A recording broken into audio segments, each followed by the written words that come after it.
इसमें हमारी मौजूदगी भरत कुंड में है। आप मेरे पीछे देख सकते हैं जो कि भरत कुंड महोत्सव इस समय चल रहा है। दिव्य नंदीग्राम महोत्सव मेघा ऋषि आश्रम के तत्वाधीन में दिव्य नंदीग्राम महोत्सव का आयोजन किया गया है यहाँ पर, जो कि ये महोत्सव जो है 31 तारीख तक चलेगा। ऐसे में यहाँ पे मंच सजाया गया है, मंच को दिखाने की कोशिश कर रहे हैं। कितना बड़ा मंच है आप देख सकते हैं, बहुत बड़ा मंच है जो कि शाम के टाइम यहाँ पे कार्यक्रम होता है। ऐसे में हम दिखाने की कोशिश कर रहे हैं। भरत कुंड महोत्सव इस समय चल रहा है, जो कि ये भरत कुंड महोत्सव 31 तारीख तक चलने वाला है। यहाँ पे प्रतिदिन कार्यक्रम का आयोजन होता है शाम के टाइम। पीछे हम दिखाना चाहेंगे कुर्सियां जो हैं, अभी इस समय कार्यक्रम शाम के टाइम होता है। पंडाल बहुत ही बड़ा है। जो ये महोत्सव की तैयारियां हम देख रहे हैं, बहुत ही अच्छे तरीके से मंच सजाया गया है।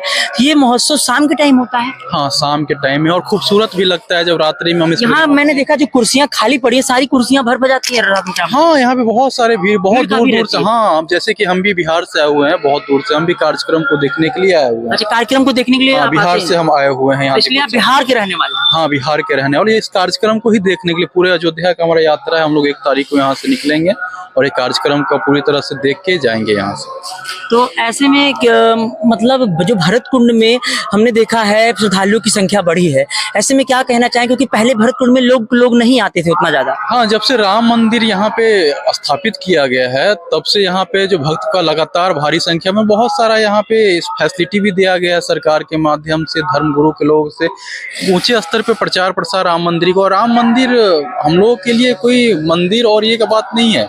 हमारे आराध्य प्रभु श्री राम के प्रति हमारी आस्था है, प्रतिष्ठा है, हमारा मान सम्मान है। तो राम मंदिर बनने के बाद तो स्वाभाविक रूप से यहाँ भीड़ बढ़ी है। लोगों के प्रति भक्ति का एक वो जगह है। सभी लोग भारी से भारी संख्या में आते हैं और हम भी चाहते हैं कि अयोध्या के प्रति लोग यहाँ पे आए, कार्यक्रम देखे, भारी से यहाँ पे दिव्य नंदीग्राम महोत्सव का आयोजन का लुत्फ उठाएं। भारी से भारी संख्या भगवान राम के प्रति अपना जो वो है श्रद्धा है वो व्यक्त करें, यहाँ श्रद्धा व्यक्त करे। इसका मतलब ये हुआ जब से मंदिर का निर्माण हुआ, यहाँ पे संख्या बढ़ी है श्रद्धालुओं की, बहुत ज्यादा संख्या बढ़ी है। आप यहाँ पे रेलवे स्टेशन पे उस दिन मैं उतरा, मैं पहले भी यहाँ बहुत बार आया हूँ और बहुत टाइम से भगवान राम के प्रति अयोध्या आता जाता रहा। जब मैं भी उस दिन स्टेशन के पास उतरा तो इतनी भारी संख्या देख के मैं भी चौंक गया कि जब से मंदिर का निर्माण हुआ है, मतलब, और यहाँ पे सब कुछ अच्छा चल रहा है, तो क्यों ना भक्त है। भगवान राम के प्रति श्रद्धा है तो आना चाहिए। यानी जो लोग अगर अयोध्या आएंगे तो भरत कुंड जरूर आएंगे। हाँ, जरूर आएंगे। भगवान राम और भरत का जो भाई का वो संबंध है वो हर घर में है और हर जगह उसका उदाहरण दिया कहा जाता है कि 14 वर्ष का वनवास काट के अयोध्या वापस लौटे थे प्रभु श्री राम। उसके साथ साथ भरत जी ने भी तपस्या की थी 14 वर्ष। हाँ, बिल्कुल। चरण पादुका का वैसा भाई अब हम लोग के ही घर में उदाहरण दिया जाता है कि राम भरत जैसा भाई हर घर में होना चाहिए। और भरत तो इतिहास में अमर है। भगवान राम का जब तक नाम अंकित है, भरत का भी अंकित रहेगा, लक्ष्मण का भी रहेगा और शत्रुघ्न का भी रहेगा। अच्छा, यानी कि जब तक प्रभु श्री राम का नाम अंकित है और इसमें चारों भाइयों का नाम लिखा जाएगा और लोग दूर दूर तक जाना जाएगा। हाँ, बिल्कुल। इतिहास के स्वर्णिम अक्षर में दर्ज किया है और आने वाला पीढ़ी, आने वाले जो हमारे बच्चे हैं, उनको निम्न स्तर से बड़े इतिहास के अजर अमर में उनका नाम अंकित हो गया और आगे भी रहेगा।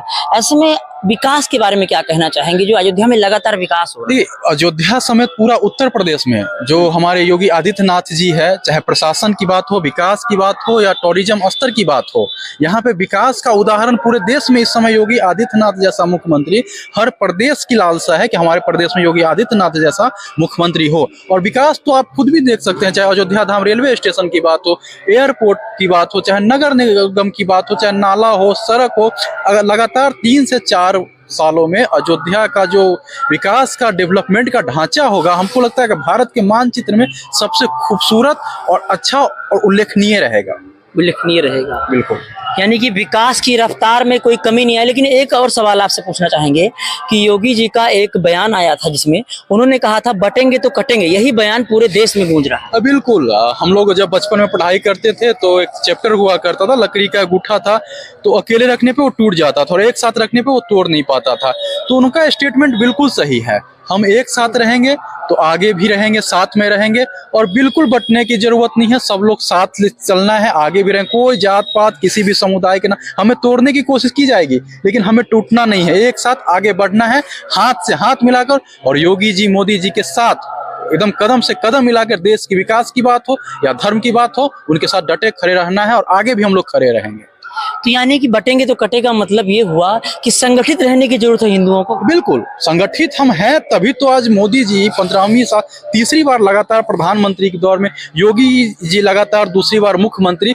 तो एक तो हम हैं, लेकिन कुछ हमारे भाई बंधु है जो बट गए हैं, लेकिन जो रास्ते से भटक गए हैं उनको रास्ते पे लाना भी हमारा काम है। और हम लोग साथ अभी भी हैं, आगे भी रहेंगे और आने वाले समय में डट के मुकाबला करेंगे। बिल्कुल बटने की जरूरत नहीं है, एक साथ कंधे से कंधे मिलाकर हम लोग हिंदुत्व और सनातन के प्रति खड़े हैं। ऐसे में देखिए, अभी जो कि मामला सुनने में आया था, बांग्लादेश में हिंदुओं के ऊपर अत्याचार हुए, लाठीचार्ज हुआ, उनको घर से निकाला गया, बेघर कर दिया गया, और बहनों माताओं के ऊपर अत्याचार हुआ।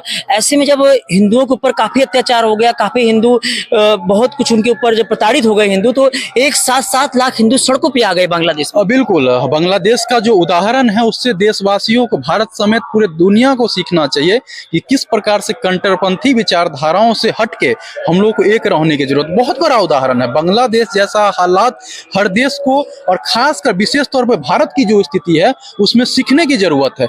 वहां पे देखिए, जब तक सब लोग अलग अलग थे, वहां कट्टरपंथियों ने हमारी माँ बहन के साथ, चाहे बांग्लादेश की विकास तहस नहस कर दिया। जैसे हिंदू सड़क पे उतरे, अभी सब बैक टू नॉर्मल है, सब अच्छा है। तो उससे हमें सीखने की जरूरत है कि संगठित रहेंगे, मजबूती के साथ आगे डट के मुकाबला करेंगे, कोई भी बाल बांका नहीं करेगा। बात विकास की हो, हिंदुत्व की हो, किसी भी सनातन धर्म के प्रति किसी भी कट्टरपंथी विचारधारा की हो, हम लोग एक साथ डट के मुकाबला करेंगे, तभी आगे बढ़ेंगे। और आने वाले इतिहास में सनातन संस्कृति को तो कोई मिटाने वाला आज तक जन्म ही नहीं लिया। बहुत पुराना और प्राचीन सभ्यता है हमारे, हम लोग आगे भी साथ हैं, हमेशा रहेंगे। और योगी जी बात मोदी जी की रहे तो हमारे दिल और धड़कन में बसते हैं। जैसे कि देखिए, आपने कहा कि हिंदुओं को एक साथ रहने की जरूरत, संगठित होने की जरूरत है, लेकिन क्या मुस्लिमों में ऐसा पहले से ही है, संगठित रहते हैं मुस्लिम के जो धर्म है, मुस्लिम धर्म में? देखिए, मुस्लिम की बात की जाए तो हम किसी धर्म विशेष पे टीका टिप्पणी नहीं करेंगे जी, लेकिन ऐसा नहीं है कि मुस्लिम में सभी लोग एकत्रित रहते हैं, एक साथ रहते हैं। हाँ, बिल्कुल रहते हैं। सीखने की जरूरत है, जो सीखने की बात है हमें बिल्कुल सीखना चाहिए, इसमें कोई डाउट नहीं है।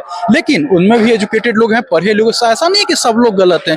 तो वहाँ पे कलाम साहब जैसे, अब्दुल हमीद जैसे लोगों ने, मतलब मुस्लिम कम्युनिटी ने दिया है, आजादी में भी उनका। लेकिन कुछ जो कट्टरपंथी विचारधारा के लोग हैं, जो भाईचारा हो, चाहे देश की बात हो, चाहे किसी भी स्तर की बात हो, तो वो सिर्फ और सिर्फ अपने धर्म की अहमियत देके, हमें उनसे आग्रह है कि वो विशेष तौर पे जब देश की स्थिति की बात हो, देश की विकास की स्थिति की बात हो, तो हमें एक साथ एक स्वर में भारत माता की जयकारा के साथ, वंदे मातरम के नारा के साथ, जय श्री राम के साथ हम लोग एक साथ रहने की जरूरत है। लेकिन मुस्लिम समुदाय की बात है तो इस समय थोड़ा बहुत भटके हुए हैं, लेकिन भारत की सभ्यता और संस्कृति रही है कि हम लोग साथ हैं, आगे भी रहेंगे, उन्हें भी रास्ते पर लाया जाएगा। देखिए, जैसे कि लगातार देखिए पाकिस्तान की तरफ से जो कि आतंकवादी जो है हमारे भारत में घुसपैठ करते हैं, लगातार हमारे यहाँ घटनाएं होती है, कट्टरपंथी वहाँ मजबूत हो रही है। तो ऐसे में हमारी सरकार जो है लगातार कदम बढ़ा रही है कि आतंकवाद को मिटाने के कदम बढ़ा रही है, आतंकवाद मिटाया जाए, लेकिन लगातार देखिए पाकिस्तान की तरफ से आतंकवाद को बढ़ावा दिया जाता है। देखिए, बात पाकिस्तान की नहीं है, आप हमारे पड़ोसी मुल्क जितने भी हैं, चाहे भारत हो, माफ कीजिएगा, पाकिस्तान हो, बांग्लादेश हो, चाहे भूटान हो, ताइवान हो, नेपाल हो, सबकी स्थिति खराब है। इस स्थिति की अगर तुलना की जाए तो भारत अभी भी बहुत सुंदर हालात और अच्छे वहाँ पे कट्टरपंथी ज्यादा पनप रहा है। बिल्कुल, कट्टरपंथी के साथ आतंकवादी संगठन जो है, विकास की स्थिति वहाँ पे देखी जाए। मैं आपको बता दूं कि मैं मर्चेंट नेवी में जॉब करता हूँ और एक समाज सेवी भी हूँ, और मैं अलग अलग अभी तक दुनिया के 65 देश से ज्यादा मैं घूम चुका हूँ। 65 देश से ज्यादा आप लोग? 65 देश से ज्यादा मैं घूम चुका हूँ। बात श्रीलंका की हो, मैं श्रीलंका गया हूँ, पाकिस्तान गया हूँ, बांग्लादेश। वहाँ की स्थिति देख के हमें गर्व महसूस होती है कि भारत की स्थिति अभी भी उनसे 50 गुना 60 गुना स्थिति हम लोग मजबूत स्थिति में हैं और बहुत अच्छी स्थिति में है। क्या भारत देश में जैसे वो कट्टरपंथी फैलाते हैं, क्या भारत देश में ऐसा कभी आपने सुना होगा कि जैसे वो लोग आतंकवादी घुसपैठ करते हैं हमारे देश में, क्या हमारे यहाँ के लोग भी क्या ऐसे घुसपैठ करते हैं कभी? नहीं, भारत की सभ्यता संस्कृति और बात भारत ये खून की जाए तो हम लोगों में घुसपैठ, किसी की जमीन पे कब्जा, ये सब तो बिल्कुल यहाँ के हमारे देश के लोग हमारे देश में ही रहते हैं, लेकिन बाहर के लोग हमारे यहाँ घुसपैठ करते हैं। हाँ, बाहर के लोग की घुसपैठ हमेशा रही है, क्योंकि भारत शरणार्थियों का देश है। शुरू से जो हमारे पूर्वज हो, चाहे जो नेतागण हो, उन्होंने शरणार्थियों का देश बना रखा है। लेकिन इन सब से निपटने की जरूरत है। हमारे देश की बढ़ती जनसंख्या हो, चाहे विकास की दर हो, चाहे नौकरियों की बात हो, घुसपैठी अगर इस प्रकार से घुसपैठ करते हैं तो कहीं ना कहीं विकास में अवरुद्ध उत्पन्न होगा।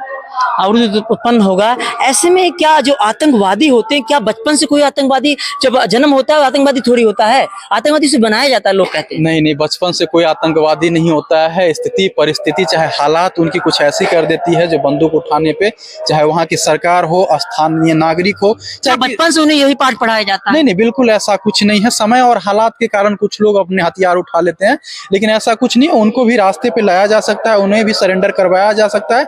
हमें माहौल उस प्रकार का उत्पन्न करना, जब विकास होगी, लोगों का माहौल उस प्रकार होगा, हमें लोगों की तरफ से मोटिवेशन मिलेगा, तो लोग हथियार क्यों उठाएंगे। स्थिति परिस्थिति लोगों को हथियार उठाने में, डकैत बनाने में, चाहे आतंकवादी बनाने में उनको सहायता प्रदान। देखिए हमारे देश में जो कि पाकिस्तान की तरफ से आपने सुना होगा कि हमारे देश की जीडीपी लगातार आगे बढ़ रही है और पाकिस्तान की इकोनॉमी घट रही है। वहाँ पे पाकिस्तान में यहाँ तक के हालात आ गए हैं, वहाँ पे भुखमरी जैसे हालात आ गए हैं पाकिस्तान। बिल्कुल भुखमरी जैसे हालात है। जहाँ की तक की बात है, वहाँ की समोसा और जलेबी बहुत पॉपुलर है, लोकप्रिय। हमने खाया था 800 रुपए केजी वहाँ पे जलेबी, बताइए, और 600 रुपए समोसा वहाँ पर, मतलब 600 रुपए पीस समोसा पाया जाता है। वहाँ की जो पब्लिक है वो भी देखिए, आप चैनलों पे टीवी पे देखते होंगे, लगातार वो इंडिया की बहुत बढ़ाई करते हैं, कहते हैं इंडिया में ये हो गया वो हो गया, लगातार मोदी जी विकास कर रहे हैं, वो हमारे देश की बहुत बढ़ाई करते हैं। वहाँ की पॉपुलेशन जो देखिए, पाकिस्तान जो है भारत का एक अहम हिस्सा है, बांग्लादेश हो, ऐसी अखंड भारत का एक हिस्सा है।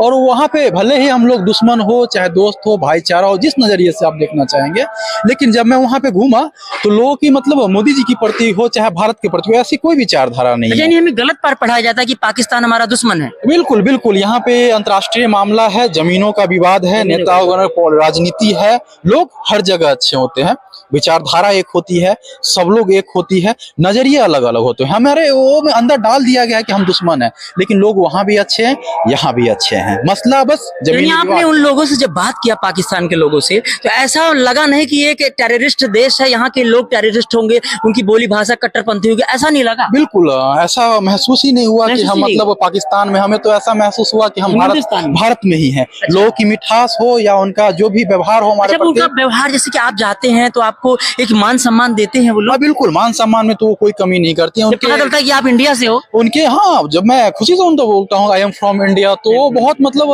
अच्छा फील करते हैं। उनकी व्यवहार की बात हो चाहे बात की बात हो, इतनी मिठास होती है, इतनी मिठास कि हम एक सेकंड में भूल जाते हैं कि हमारे साथ इतना बात विवाद पहले से चल रहा है।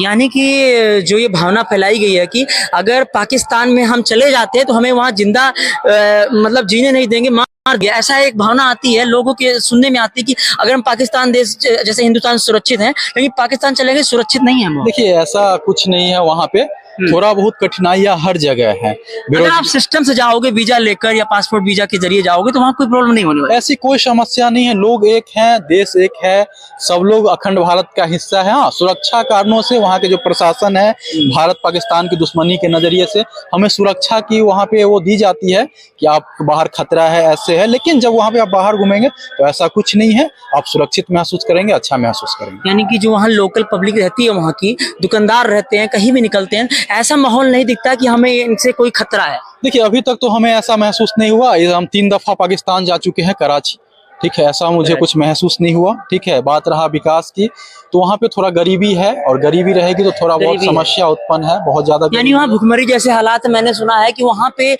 चीजें जो है बहुत महंगी हो गई, राशन कह लीजिए, आटा कह लीजिए, वो भी खाने पीने वाली चीजें हैं बहुत ही महंगी है। पाकिस्तान हमेशा रोता रहता है और इंडिया की बढ़ाई करता रहता है कि इंडिया में ये चीज इतनी सस्ती में गाड़ियां मिल रही है, वहाँ पे उसके 10-10 गुना रेट बढ़ गया है। जब बात भारत में पेट्रोल और डीजल पे हम समाचार में देखते रहते हैं, तो अलग देशों की हालात में हमें मतलब हंसी आ जाती है अचानक। जब मैं पाकिस्तान गया तो वहाँ 262 रुपए डीजल और 266 रुपए पेट्रोल की कीमत थी।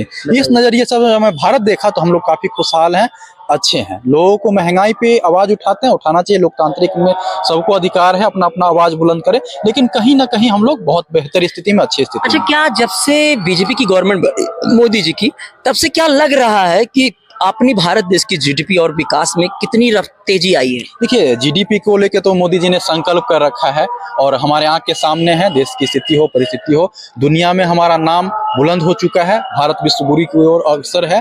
और मोदी जी की बात रहे तो मोदी जी विकास का वो रथ है जो आगे की तरफ बढ़ते रहेंगे। उन्होंने एक ऐसा चार दीवारी खड़ा कर दिया है ना विकास की, जो आने वाले नेतागण है ना उसी राह पर चलेंगे और उसी पर डेवलपमेंट आगे चलता रहेगा। हमें विश्वास है कि मोदी जी के ही कार्यकाल में भारत विश्व गुरु की ओर अग्रसर हो जाएगा। क्योंकि जब मोदी जी कहीं विदेशों में जाते हैं, अभी रूस में गए, ऐसे में कई देशों का भ्रमण करते रहते हैं वो, लेकिन जब भी मोदी जाते हैं बहुत ही नाम हो जाता है, पूरे देश में एक डंका बजाया जाता है, भारत का डंका बजता है। देखिए मोदी जी एक मामूली आदमी के नजरिए से उन्हें नहीं देख सकते हैं, काफी तपस्वी, ज्ञानी और मतलब एक संत जो होते हैं ना, संत की सारी भावना है। दूसरी बात नेता के नजरिया से देखते हैं तो जमीन स्तर से जुड़ा हुआ वो नेता है, उनको बेहतर मालूम है कि लोगों को क्या पसंद है और क्या करना चाहिए। तो मोदी जी हमारे लिए बहुत उच्च मायने रखते हैं। मैं उनको भगवान का दर्जा तो नहीं दे सकता, लेकिन हमारे दिल में हमेशा बसते हैं और 135 करोड़ देशवासियों के दिल में वो बसते हैं। चलिए, आपका बहुत बहुत धन्यवाद हमसे बात करने के लिए। बहुत बहुत धन्यवाद सर आपका। जैसा कि लगातार हम बने हुए हैं भरत कुंड में हैं, जैसा कि अब भाई साहब से बात हुई, कई मुद्दों पे चर्चा हुई आज, और भरत कुंड में है, यहाँ पे भरत कुंड महोत्सव का आयोजन किया गया है। दिव्य